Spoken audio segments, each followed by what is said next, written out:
So ito na nga, pag-usapan na natin mga kakimpaw ang mga topic na nakalap natin sa gabing ito at unahin na nga nating pag-usapan ang tungkol dito sa mga top ng di alibay sa iba't ibang panig ng ating mundo. So unang-una, number 1 in the Philippines, from day 1, thank you po sa mga sumusuporta kay Kim and Paula Vilina na series The Alibay. 4 in the UAE. At pang-6 naman in Singapore, pang-8 sa Canada, and pang-8 sa Saudi Arabia. Grabe mga kakimpaw, hindi po nawawala sa top 10 ang Di Alibay kahit sa ang sulok ng mundo. Ayan po mga kakimpaw, ilang bansa yan? 5, tapos kasali yung Di Alibay. 5 and counting dahil sa ganda po yan ng istorya, ng eksena mga kakimpaw sa naturang series ni Kim and Paulo. Kaya deserve nila mga kakimpaw yung ganitong ranking. Ibig sabihin, marami po ang nagagandahan, maraming natutuwa, maraming naku-curious sa kanilang project. Samantalang next topic naman tayo mga kakimpaw, pag-usapan natin itong BTS video ni Kim and Paulo Abilino. Nakakapanood ko lang ngayong gabi po mga kakimpaw. Ito yung pinagpipiyastahan ngayon dito po yan sa X. So, ipapakita ko sa inyo yung behind the scene ni Kim and Paulo Abilino nung time na shoot sila ng para po sa Christmas Station ID ng ABS-CBN. So maraming nagsasabi, pakapanood po nila ng video na to, na nasa behind the scene daw talaga yung totoong kilig mga kakimpaw. Ano ba kasi yung napanood nila sa video na yan? So unang-una mga kakimpaw, tila baga bini-baby ni Chinita Princess si Paula Abilino. Habang si Paulo, para bang sanay na siya na bini-baby po siya ni Chinita Princess mga kakimpaw. Ayan po ipapakita ko sa inyo mga kakimpaw ha. Tinatakin po ni Kim Chu yung damit ni Paulo. Tapos yung sa manggas po noong damit ni Paula Abilino. Yung dito po sa may braso, tinutupi niya po mga kakimpaw. Grabe siyang mag-alaga, no? Maraming nga nagsasabi na asawa duty si Chinita Princess, maalaga talaga siya sa lalaki. At kitang-kita naman natin dito mga kakimpaw, habang si Paula Abilino, sanay na binibaby at inaalagaan ng isang Chinita Princess. Naku, wala na po nga hanapin talaga si Paula Abilino kasi kay Kim Chu pa lang sobrang panalo na siya. Mabait na, maganda pa, maalaga, sweet. Siyempre, mga kakimpaw, very humble, very bubbly, mayaman. Wala nang hanapin mga kakimpaw. Kaya pag iniwan pa si Kim Chu, nako, mga kakimpaw, wala po kay Kim ang kulang, kundi na kay Paulo. Yun ay ipagpalagay lang natin mga kakimpaw ha. Huwag naman kayo magagalit sa akin. Ibig ko lang sabihin doon, talagang si Kim Chu, hindi na yan iiwan ni Paula Abilino kasi lahat nasa kanya na po. Tingnan nyo naman po, meron bang gumaganyan dati kay Paulo? Wala. Si Chinita Princess lang talaga yung maalaga kay Paulo Abilino. Kaya ramdam ko yung pagmamahal ni Paulo kay Kim kasi binibaby siya mga kakimpaw. And si Paula Abilino naman, ganun din syempre kay Chinita Princess. So give and take relationship lamang po yan para mag-work ng sobra-sobra. Hindi nakapagtataka kung bakit hindi kinaya ng fans ang sinasabing BTS video. Ang Kim Pao tandem ngayon ay talagang may kakaibang chemistry na nakakakapit hanggang off-cam. Pero importante ring tandaan ng anumang asawa duty o romantic implication ay parte lamang ng fans' excitement at hindi literal na kumpirmasyon ng anumang totoong relasyon. Natural ang kilig kapag comfortable ang dalawang artista.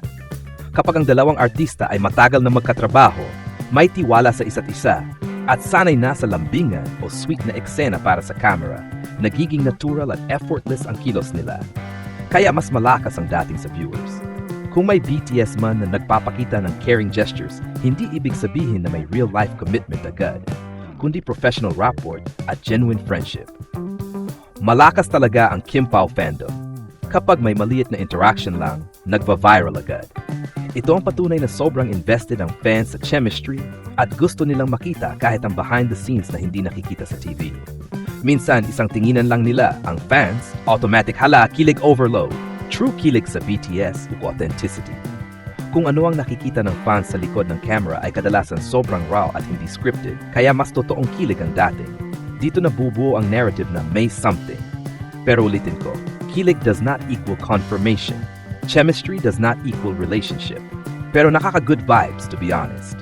Ang epekto sa showbiz, kapag trending ang tandem sa BTS pa lang, ibig sabihin, mataas ang public interest, mas tumataas ang ratings, mas lumalakas ang love team branding, mas nagiging bankable ang dalawa.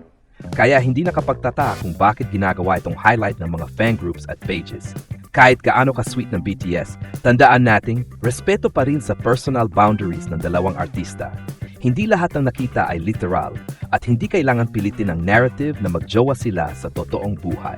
Kung totoo mang sobrang kilig ang BTS, ang mahalaga ay masaya ang fans, comfortable ang Kim Pao at walang nasasagasaan. Ang pinakamahalaga, ang kilig ay free entertainment, pero ang realidad ng personal life nila ay dapat may respeto. Kung totoo mang may lumabas na BTS na super sweet, hindi nakapagtataka kung bakit halos sumabog ang comment section ng fans. Sa panahon ngayon, bihira ang tandem na may off-cam vibe na halos kasing lakas ng on-cam chemistry. At ang Kim Pao ay isa sa ilang love teams na may ganitong epekto. Kapag may isang artista na parang overly caring sa kapareha, pag-aayos ng damit, pag-aabot ng big, pag-check kung okay ang isa, automatic na ang fans sasabihin, "Uy, parang asawa na ang galaw." Pero ang term na asawa duty ay kadalasan expression ng fans para ilarawan ng isang sobrang maalagang gesture. Ang malakas dito ay hindi dahil literal na may relasyon sila, kundi dahil genuine ang kilos, hindi pilit, hindi scripted, hindi pang camera lang. Bakit tinatamaan ng fans sa BTS? Ang BTS footage ay parang unguarded moment, hindi naka-acting mode, totoong pagkatao. Kaya kapag ang dalawang artista ay nag-usap ng malambing, nagtatawanan, nagbibiruan, o may small physical gestures like paghawak sa braso, paglapit, pag-akbay, etc., it triggers the fans' imagination. Ang nangyayari tuloy ay may something sila. Iba tinginan nila off-cam. Mas sweet pa sila pag walang script. At dito nag-uumpisa ang kilig na hindi mapigilan. Maraming love teams ang umaasa sa scripted interactions, pero iba ang Kim Pao.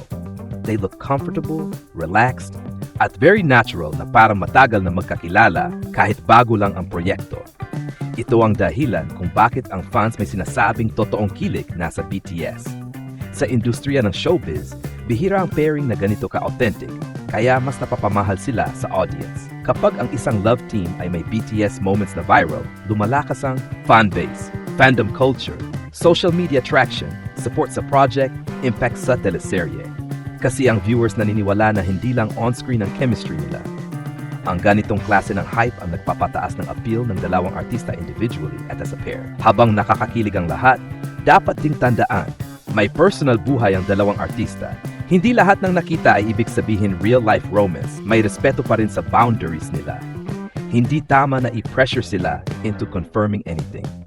Ang kilig ay mas masarap kapag hindi nasasaktan o napipilit ang involved. Kung totoo man ang BTS video na sobrang sweet, isa lang ang masasabi ko. Ito ang klase ng kilig na bihira, organic, at hindi tinatapos ng cut ng direktor. At minsan, ang ganitong natural na connection ang nagbibigay buhay sa isang fandom at nagpapasaya sa buong bansa. Ang balita ay malinaw na umaasa sa fan excitement at viral energy ng Kim Pao tandem. Hindi man natin alam ang buong konteksto ng BTS video, pero ang sobrang lakas ng reaksyon ng fans ay nagpapakita ng ilang bagay. Kapag kahit simpleng BTS interaction lang ay nagtitrending, ibig sabihin, solid ang fandom, naniniwala sila sa chemistry, at gusto nilang makita ang totoong relasyon ng dalawa on or off cam. Ito ang klase ng impact na hindi madaling makuha ng kahit sinong love team. Kapag sinasabi ng fans na parang asawa duty ang gestures, ibig sabihin, nakikita nila ang malasakit, napapansin nila ang natural na pag-aalaga, at ramdam nila ang comfort level ng dalawang artista. Pero syempre, hindi ito literal. Mas simbolo lang ito ng closeness at sweet dynamics nila behind the scenes. Kaya mas nakakakilig. Kaya tinatamaan ng fans ay dahil walang script, walang acting, walang camera blocking. Ito yung mga moment na totoo, kaya mas malakas ang kilig. Mas naniniwala ang audience kapag ang sweetness ay hindi binayaran, hindi tinrabaho, at hindi parte ng eksena. Maganda ang epekto nito sa proyekto nila. Ang ganitong buzz, nagpapataas ng engagement, nagpapasigla sa fandom, nagpapalakas sa love team branding, nagbibigay ng dagdag hype sa series o project nila. Sa showbiz, BTS chemistry, gold. Pero kailangan din ng respeto. Habang masarap kiligin, kailangan pa rin tandaan, hindi lahat ng moment ay dapat bigyan ng romantic meaning. May personal boundaries pa rin ng dalawang artista. Hindi dapat i-pressure na magka-real-life relationship. Mas masayang maging fan kapag may respeto at balance. Ang balita ay malinaw na nagpapakita kung gaano kalakas at ka-influential ang Kim Pao tandem sa panahon ngayon. Kung umabot sa point na isang BTS video pa lang ay hindi na kinakaya ng fans, ibig sabihin may natural charm at genuine connection na mahirap i-fake.